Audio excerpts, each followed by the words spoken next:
warahmatullahi wabarakatuh. Selamat pagi, salam sejahtera bagi kita semua. Halo Sobat Krisaka, senang sekali bisa bertemu hadir menemani Anda dalam podcast SMP Negeri 1 Cimalaka. Pada kesempatan kali ini kita akan membahas salah satu momen yang paling dinantikan oleh calon murid termasuk orang tua, yaitu Sistem Penerimaan Murid Baru atau SPMB tahun ajaran 2026-2027. Saat ini rangkaian pendaftaran dan verifikasi telah dilaksanakan, berbagai proses telah dilalui oleh calon murid dengan penuh semangat dan tentu saja dengan besar harapan. Kini kita memasuki tahap yang paling mendebarkan, yaitu menunggu hasil seleksi yang akan menentukan langkah selanjutnya bagi para peserta. Terima kasih.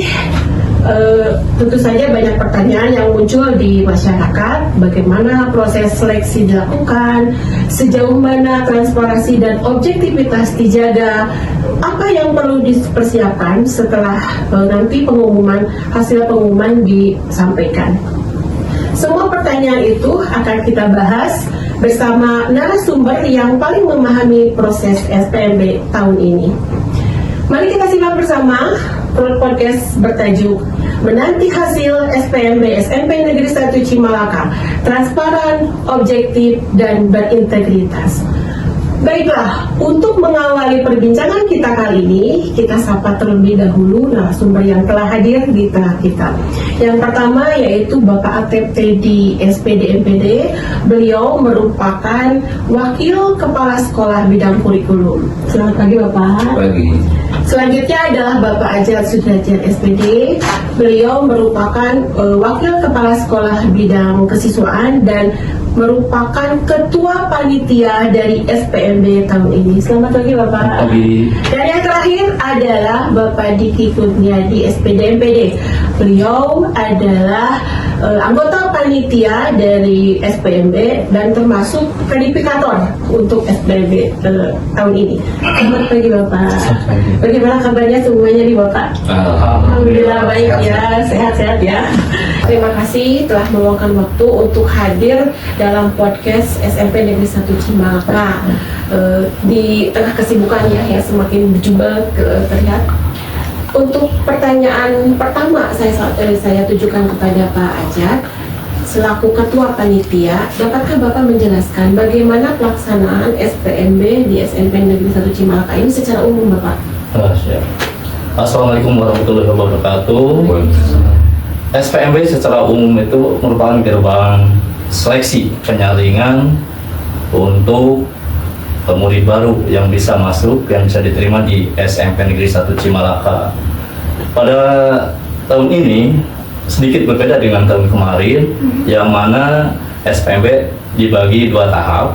Kalau tahun kemarin tahap 1 domisili, kalau sekarang tahap 1 itu dimulai dengan jalur prestasi, jalur afirmasi, dan jalur satu lagi adalah perpindahan atau jalur mutasi.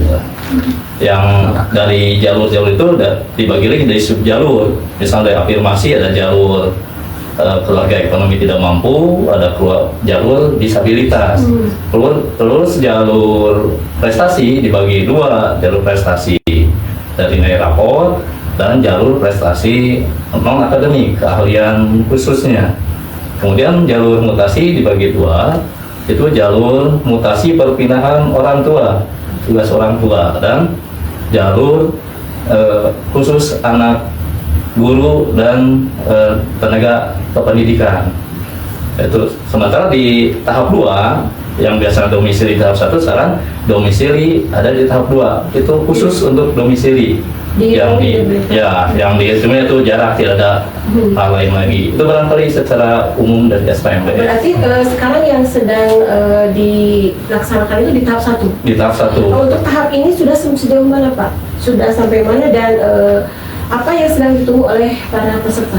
Nah, untuk tahap 1 ini sudah hampir final, karena tinggal sama dengan orang tua, kami sedang menunggu dari dinas hasilnya.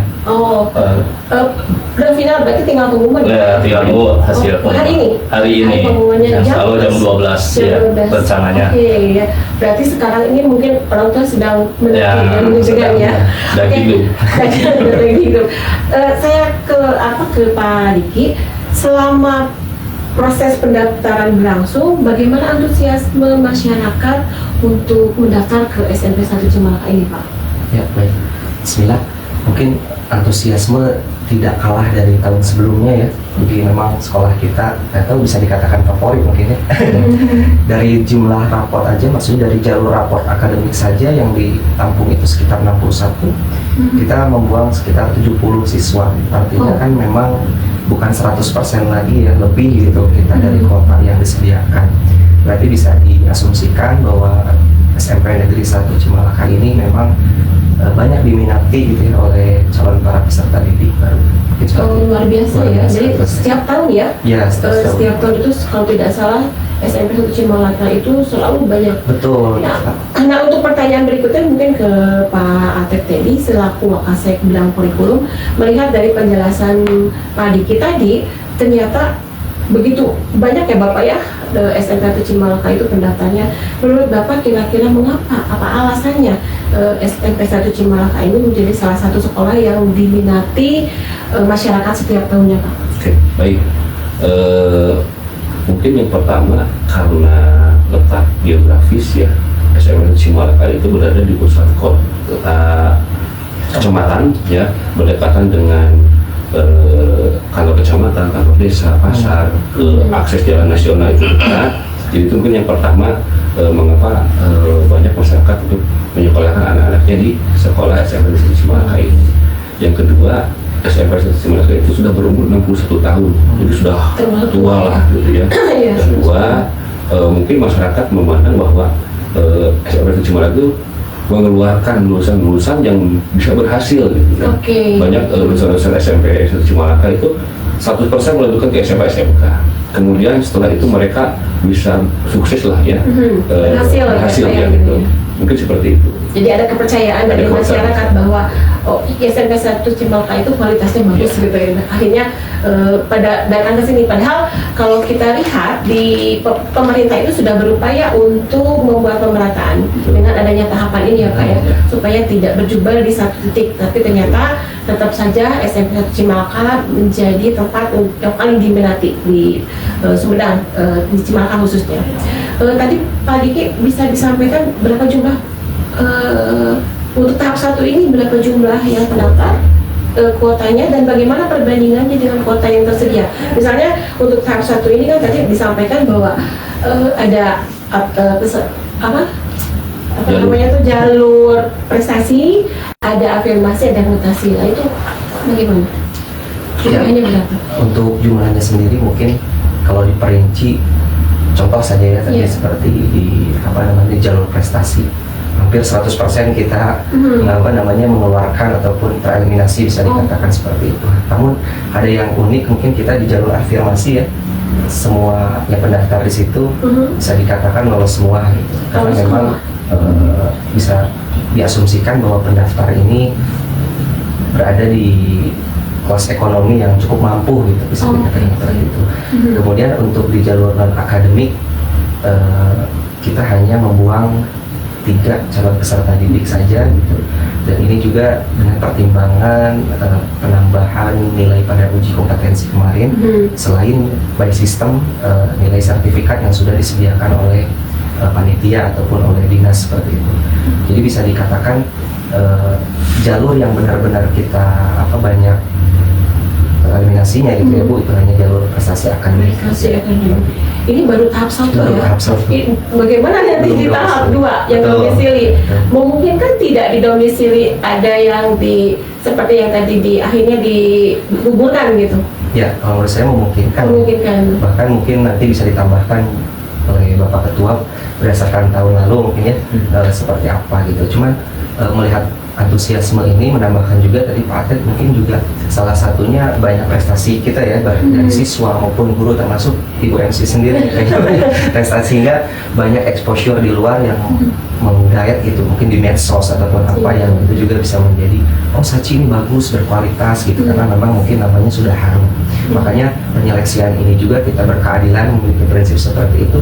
Bagaimana orang-orang yang memang benar layak, kita harus tetap bisa memberikan peluang yang sama gitu. Jangan sampai yang domisili dekat tapi maaf kurang berkualitas gitu, maksa masuk gitu, tapi memang semuanya ada dari jalur A, B, C memang memberikan kesempatan yang sama. Untuk yang domisili berapa berapa jumlah kampungannya atau berapa persen? Itu di 150%, 50%. 50% berarti setengahnya ya? Ya, 198. 109. Oh ya, luar biasa ya. Jadi saya menambahkan untuk tahun ini kuota untuk masuk ke SMA 1 Cimalaka itu berada di sekitar jumlahnya itu ada 396. 396. Dari 96 untuk keseluruhan untuk calon murid baru dalam tahapan seleksi dibagi dua. Tahap 1 itu 50%.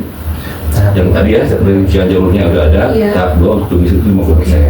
Itu 50-50 ya sebetulnya. Jadi kan untuk domisili juga ada kuota 198 orang. Kalau mau melihat dari tahun kemarin, domisili itu sampai ke 600 orang. Wow, banyak sekali berarti nanti. Iya. Kalau misalkan jumlahnya masih sama dengan tahun kemarin, bisa jadi banyak juga nanti yang berguguran gitu ya. Iya. Kita lihat itu untuk tahap 2 ya. Soalnya kan tahap 2 itu Iya. yang gugur di tahap 1 boleh daftar lagi Boleh. nanti di Oh, yang gugur di tahap 1 boleh Ya, lagi. boleh daftar lagi. Oke, Jadi siap. ada kemungkinan Menunda itu lagi. sangat memungkinkan. Iya. Coba-coba berhadiah. Kalau Siap, tadi siap. melengkapi yang tadi, kenapa sepertinya sekolah favorit? Iya, betul. Kalau tadi Pak Atep dan sudah umur saja Iya, sudah sudah. 61. Terus alumni sekarang ada ikatan alumni yang Oh, sangat iya. berperan ya. Betul, betul. Ikatan alumni sangat berperan. Mereka dalam gabungan para alumni yang sudah berhasil, sudah sukses membuat satu komunitas, satu wadah yang alhamdulillah sampai hari ini sudah berapa puluh juta yang mereka berikan untuk Bantuan, membantu ya. membantu Betul. murid-murid Iya, betul. ini yang Bantuan. kurang beruntung. Iya. Itu sangat Berarti berpengaruh juga. solid ya. Cukup solid ya. Solid dengan ikatan alumninya. Iya, jadi itu yang menjadi akhirnya membuat masyarakat percaya bahwa oke, SMA Cimalaka sangat berkualitas gitu ya. Oke, dari yang disampaikan tadi, jadi pada SPMB kali ini prinsip-prinsip apa Pak yang menjadi pegangan panitia? Kalau prinsip itu sudah setelah kalau istilahnya tobat ya, tobat. Kayaknya transparan. Oke, transparan. Harus transparan. Kita terbuka jumlah pendaftar, kuotanya berapa, lalu objektif, terus berkeadilan juga, berkeadilan, akuntabilitas dan tidak diskriminatif. Tidak. Contohnya ada ruang khusus untuk disabilitas, Oke. ada yang untuk tidak mampu kan. Jadi Memberikan ruang. saksi memberikan Ruang, ruang ya ruang. untuk siapapun yang mau berdaftar di Iya, sini sesuai dengan kategori. ada jalur-jalurnya. Yang sesuai jalurnya. Oke, ada kendala nggak Pak selama proses pendaftaran ini? Dari peserta ketika melakukan proses pendaftaran? Ya, kendalanya itu kebanyakan itu dari kita karena kerjasama dengan dinas kependudukan, kan kadang aturan kakak tidak boleh kurang dari setahun, tapi masyarakat kadang abai dengan kakak itu sudah tinggal di daerah ini bertahun-tahun tapi belum buat kakaknya masih pakai yang dari mana. Kadang-kadang ya seperti itu masyarakat kurang ini dengan kewajiban urusan kependudukan. Iya, itu kendala krusial paling. Kendala yang paling- kita tahu ini orang saya sudah lama tinggal sini tapi di pas mau daftar tidak punya kakak, Iya. kita kan bingung. Iya. Kadang-kadang ya antara aturan, lalu Iya, kadang namanya jangan kita mempersulit, terpaksa ya jangan kita mempersulit, tapi kan kita juga sesuai aturan. ada kewajiban mereka yang harusnya dipenuhi sejak Iya, pindah kan harusnya 6 bulan pindah itu harus sudah punya ini terutama bagi peserta yang akan mendapatkan domisili ya. domisili Itu jadi kunci ya, untuk KK itu jadi kunci. Jadi batasan penerbitan KK itu tidak boleh kurang dari 1 tahun, gitu ya. Karena untuk domisili itu tidak melihat Yang aspek lain. yang lain, hanya jarak rumah dan sekolah. Jadi pastikan KK-nya itu terbit tidak kurang dari 1 tahun. Tidak kurang dari 1 tahun ya. Ya berarti para sobat Grisaka semua untuk nanti kedepannya ya, seandainya ada yang berminat ke Saci lagi, jadi tolong diperhatikan kakak ya, atau keluarga, apalagi yang ingin menempuh jalur domisili. Untuk menghadapi kendala seperti itu bagaimana Pak? Apakah ketika kakak itu menjadi kendala, mereka itu tidak bisa melanjutkan pendaftaran, atau ada mungkin harus melampirkan yang lain dan sebagainya? Ada solusi yang diberikan juga, solusi misalnya kadang kan kakak kurang dari 1 tahun itu berubah karena kakak lama masih pakai tanda tangan, sekarang pakainya yang barcode. Kadang masalah ini berubah barcode, itu bisa diatasi dengan melampirkan kakak yang lama, tapi bukan perubahan alamat. Kalau ada perubahan keluarga, misalnya ada penambahan, ada pengurangan, atau karena ingin yang lebih baru kakaknya diperbarui dengan barcode, itu boleh dengan melampirkan kakak yang lama. Kadang ngeluh juga kakak yang lamanya kan diambil Pak, ya itu maka dari kesempatan ini kita sampai kakak lama itu fotokopi dulu atau di-scan boleh, dulu, di-scan mungkin ya, dulu itu boleh sebagai itu ya, sebagai dokumen ya, karena itu kan dulu kan pasti ngambil kakak yang lama. betul sekali. Baiklah, dari pengalaman pendaftaran selama ini, ada momen yang paling berkesan nggak Pak? Ya. Dalam selama proses pendaftaran lah. Apa ya? Ya, berkesannya mungkin ada positif negatifnya Ya, juga tidak apa-apa. Hanya saja mungkin kita selaku pendidik gitu ya, lebih ingat terhadap literasi digital masyarakat ternyata masih rendah. Nah, Ini itu. terbukti dari apa yang harusnya diupload gitu sudah tertera. Seperti halnya misalnya sertifikat saja. Sertifikatnya memang levelnya misalnya kategorinya kabupaten gitu ya, tapi mereka mencantumkan inputnya kecamatan seperti itu. Ataupun ada yang dibalik seperti itu. Kemudian hal-hal yang seperti diafirmasi masih sebenarnya sudah ada tata caranya apa yang harus diuploadkan, masih mengupload seperti yang lama SKPM gitu, sehingga mereka pun kasihan juga ya ketika kita menginfokan ternyata baru dibuka kembali akunnya, terus hanya waktu 1 hari lagi mereka bingung ini mau kemana, di Insos tuh kayak gimana gitu, Iya, prosesnya gitu. betul. Ataupun dalam hal sertifikat yang di non akademik, cara kurasi juga gitu, mungkin yang biasa-biasa kita aman ya, karena nilai kurasi dengan non kurasi yang uji kom akan jauh berbeda gitu. Mungkin juga tambahan buat para pemirsa yang menyaksikan, ketika anaknya melakukan ataupun mendapatkan suatu penghargaan berupa sertifikat tarafnya kabupaten kecamatan, sekarang mungkin udah harus antisipasi cepat-cepat mengkurasinya gitu ya, di apa Pak namanya, Pernas gitu ya, agak sulit menyebutnya. Dan di situ jadi memang nanti kedepannya bisa lebih bermanfaat, khususnya kita juga yang di sini ya, Betul, karena kebantu ya. betul. Dan di Saci juga mungkin nanti next untuk lomba-lomba kita antisipasi ya Pak, dari kesiswaan juga bisa dilangsung diajukan di online kan, biar nanti Supaya nanti nggak betul karena nilainya langsung 100%. Nah, gitu ya. Jadi Itu lebih tidak ada tinggi. kesulitan lagi gitu ya. Ketika harus ada pas pendaftaran harus ada pakai sertifikat. Kalau sertifikat yang dikurasi kan ada sertifikat kurasinya juga, yang menerbitkan langsung nasional di Puskesmas itu. Jadi kalau gitu tidak sembarangan loh nih. Iya. Sekarang tidak sembarangan memiliki sertifikat. Baik, saya beralih ke Pak Atep Teddy sebagai wakasek kurikulum. Nanti nih Pak ya, setelah dinyatakan diterima murid baru di SMP Negeri Tualaka ini, program pembelajaran seperti apa yang akan diperoleh peserta didik baru ini Pak? Ya, untuk program pendidikan atau pembelajaran di SMK Cimalaka itu mengacu pada kurikulum yang diterbitkan oleh Kementerian Pendidikan Dasar dan Menengah, itu kan, di mana kurikulum itu kan terbagi dalam 3. Yang pertama adalah intrakurikuler, yang kedua kurikuler, dan ketiga ekstrakurikuler. Yang intrakurikuler ini itu pembelajaran inti ya. Kalau SMP itu ada 11 mata pelajaran, kemudian kurikuler itu ada kegiatan yang mendukung kegiatan intra. dan itu kami lakukan di setiap semester. Dan okuler ini kami lebih mengacu pada tema-tema yang nanti ke depan akan dialami oleh peserta di life skill, ya itu life skill. Kemudian yang ketiga adalah ekstrakurikuler. Ekstrakurikuler dilaksanakan dulu yang pembelajaran itu untuk ya itu life skill. Kemudian yang ketiga adalah ekstrakurikuler. Ekstrakurikuler dilaksanakan dulu yang pembelajaran itu untuk mengembangkan minat dan bakat murid. Potensi di luar Ya, pembelajaran, untuk pelajaran berarti ya Pak. Ada program unggulan nggak Pak? Ya, di SMA Cimalaka selain daripada pembelajaran yang sudah tadi saya sampaikan, ada beberapa perunggulan yang sudah dijalankan. Yang pertama adalah SMA Cimalaka itu sebagai sekolah adiwiyata, sekolah yang peduli terhadap lingkungan. Yang kedua, sekolah ramah anak. Ya, alhamdulillah sekolah ramah anak ini satu-satunya SMP di Kabupaten Sumedang yang sampai pada level nasional. Kemudian program ekstrakurikuler ya, yang seringkali kami fasilitasi untuk mengikuti perlombaan. Iya betul.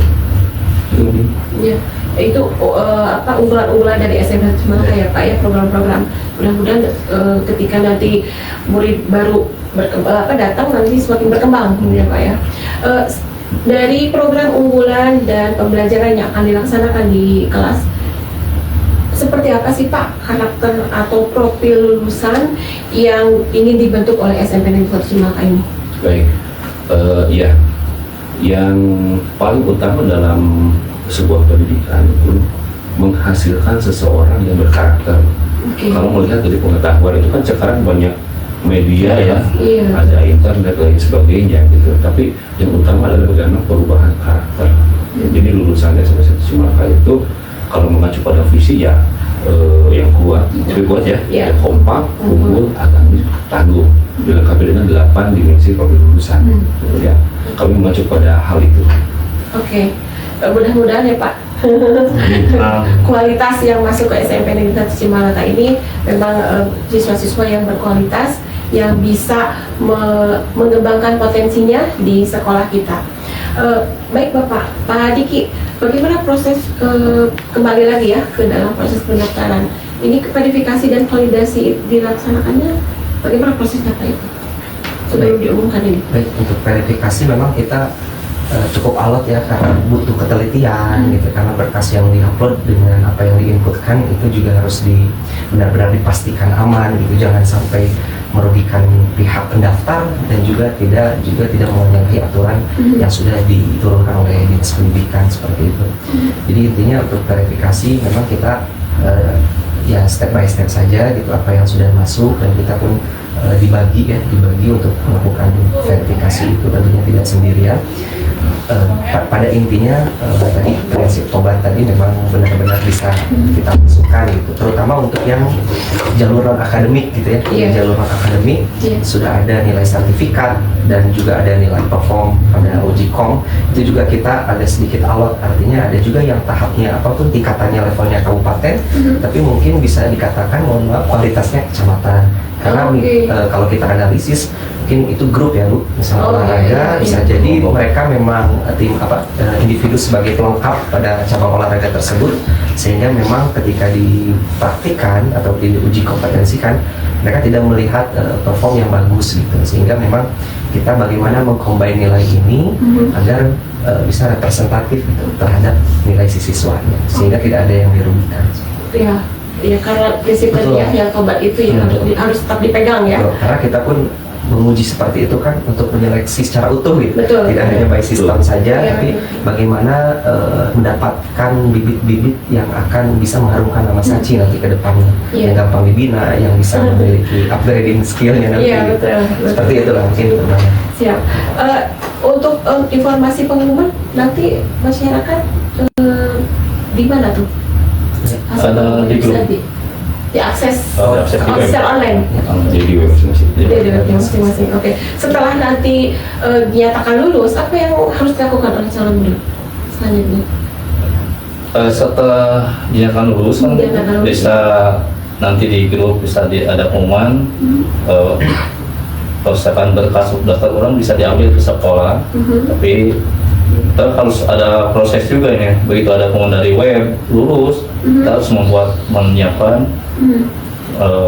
bukti lulus dari sekolah, terus ya berkas-berkasnya juga disiapkan. Itu mungkin makan waktu kalau betul jadi jam 12 dari web, kemungkinan sekolah atau orang tua bisa ngambil kelulusan ke SMP itu setelah jam 2 atau jam 3. Hari ini juga. Ya, hari ini juga. Setelah menerima itu, Daftar ulang. pelaksanaannya direncanakan tanggal 15 hari Senin. 15. Ya, hari Lulusan berarti Senin. Ya, hari Senin. Kemudian tanggal 17 karena 16-nya libur. Mudah-mudahan dengan 2 hari itu bisa selesai. Tapi kalaupun sudah selesai, masih ada sampai tanggal 19. Ya, hari Jumat itu untuk yang kekurangan atau yang tidak sempat di 2 hari itu. 15, 17, 19. Oke. Ya, Pak Atep, apa harapan sekolah terhadap murid baru ini nanti yang bergabung di tahun ajaran ini? Baik, ya harapan sekolah yang pertama mudah-mudahan muridnya betah. Namun sekolah berusaha untuk menciptakan suasana pembelajaran yang menyenangkan, aman, gitu ya, sehingga anak-anak itu betah di sekolah. Gitu. Nah, setelah itu harapan saya anak-anak juga bisa ikut mengikuti tata tertib ya, aturan yang berlaku di SMS Cimalaka. Kalau misalkan ada paribahasa Sunda mah pindah cai pindah tapadan, gitu ya, mengikuti aturan yang ada di lingkungan. Di mana dia berpijak. Langit dijunjung. Ya. Langit dipijak. Pak Diki, ada pesan untuk peserta didik, peserta calon baru ini ya, sambil mereka sedang menunggu hasil pengumuman? Ya, mungkin pesannya lebih ke harapan. Mungkin harapannya apa yang sudah kita lakukan gitu, seleksi yang benar-benar ketat, tentu secara umum tidak mengecewakan kita ya para guru gitu, yang kita anggap mereka layak. Misalnya di jalur akademik mereka bisa bisa mensukseskan pada jalur tersebut, harapannya gitu ya. Tadi secara umum mungkin secara aturan seluruh siswa tetap, tapi misal ketika dia jago dalam hal volley-nya, dia juga bisa mengharumkan nama Saji dengan volley-nya gitu, harapannya gitu. Jangan sampai dia melamar dengan jalur misalnya ini Solo gitu, tapi tidak diikut sertakan ataupun tidak menjadi bahan perhatian bagi siswa untuk terus mengeksplor diri pada bidang tertentu. Jadi mungkin pada tahap-tahap yang seperti raport kita berharap terhadap kemampuan kognitifnya, untuk akademik juga kita berharap Saji bisa melangit gitu ya dengan kemampuan mereka. Jadi Itu bukan hanya berprestasi di sekolah sebelumnya, tapi kita juga harus berprestasi lagi gitu ya. Ya betul. Pak Ajat, maaf, ada pesan mungkin untuk orang tua yang supaya tetap tenang sebelum hasil pengumuman? Kan biasanya orang tua pasti tertidur dan sebagainya, apalagi ada reaksi nanti kan ketika diterima pasti effortnya besar, dan yang kalau tidak bagaimana gitu, mungkin ada pesan khusus? Ya, pesan untuk yang sekarang sedang menunggu itu, ya saya juga orang tua pernah mengalaminya. Iya. Bersabarlah, terus nanti menerima dengan apapun hasilnya, menerima dengan besar hati. Karena kalau gagal hari ini masih ada tahap 2, mudah-mudahan di tahap 2 bisa ya. Tapi ada pesan yang lebih penting lagi untuk pelaksanaan tahap 2. Apa itu, Pak? Untuk trio yang nanti berhenti tahap 2, ya yang terjadi sama Pak Atep, kakak itu satu-satunya alat seleksi, maka itu diverifikasi panitia akan lebih ketat lagi dari mulai nama saja. Itu tidak boleh salah satu huruf pun, tidak boleh ada yang salah ya, penulisan data juga. Jangan sampai di KTP-nya S Parma, di kakaknya Sudrajat Parma, itu tidak boleh, harus sama. Salah satu huruf juga. Satu huruf juga. Walaupun itu betul kan S-nya itu Sudrajat, tapi kalau disingkat di KTP, disingkat di kakak tidak disingkat, itu juga itu kan bermasalah. Itu harus satu-satu. Dari sekarang mungkinnya dipersiapkan. Dari sekarang tuh yang nanti ikut domisili, periksa data di Dapodiknya, periksa KTP, periksa kakaknya, dan akte itu harus sinkron sama-sama. mungkin juga harus lincah ya kalau ada harus perbaikan. Nah, harus jangan sampai tidak dihubungi, sulit dihubungi. Betul. Terus jarang buka web itu apa Iya. sih itu kan harus dibuka terus. Jadi harus selalu standby ya. Iya. Harus selalu. Ini dari tahap 1 dan tahap 2 ini pendaftarannya oleh orang tua sendiri atau bagaimana tuh? Pendaftarannya oleh menggunakan akun siswa, itu bisa oleh orang tua, bisa bantuan guru Ada SD, bantuan ya. dari atau operator SD. Iya. Tapi jangan salah, jangan ke SMP. SMP yang dari mana? Karena ada juga yang datang ke SMP kan minta nggak bisa. Iya, jadi harus online dulu ya. Harus online oleh guru SD atau oleh orang tua. Orang tua ya. SMP nggak bisa bantu daftar. Siap. Hanya untuk merit saja. Betul, diverifikasi gitu ya. Verifikasi. Terus ada keputusan aja gitu. Pak Atep, maaf, jika harus menyampaikan satu kalimat motivasi nih dari Pak Atep kepada calon murid, nanti apa yang mau sampaikan? Oke. Pesan saya, manfaatkan kesempatan untuk belajar, karena pendidikan ini akan menentukan masa depan kalian.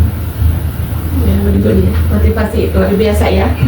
Ya, alhamdulillah tidak terasa waktu sudah di penghujung podcast ini, Bapak.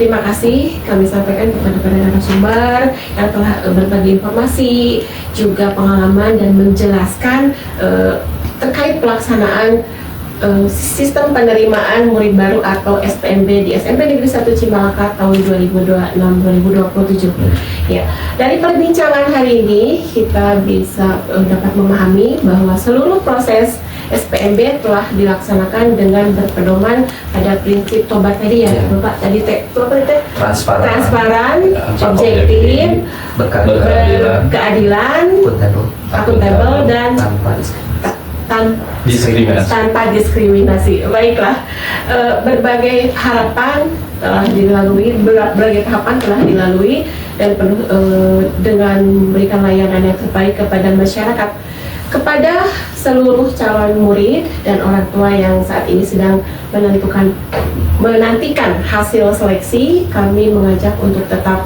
tenang ya Pak, bersabar serta terus memantau informasi resmi dari SMP Negeri 1 Cimalaka. Apapun nanti hasilnya yang diperoleh, yakinlah bahwa setiap anak memiliki kesempatan yang sama untuk berkembang, belajar dan meraih prestasi dengan gemilang.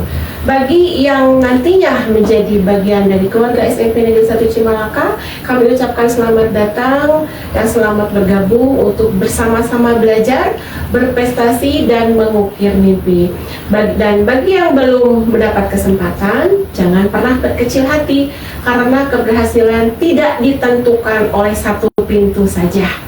Masih banyak jalan dan kesempatan lain serta pintu-pintu yang lain untuk meraih cita-cita. Akhir kata, terima kasih kepada seluruh pendengar yang telah mengikuti podcast ini. Semoga informasi yang kami sajikan dapat memberikan manfaat dan menambah pemahaman terhadap pelaksanaan SPMB di SMP Negeri 1 Cimalaka. Saya selaku host undur diri.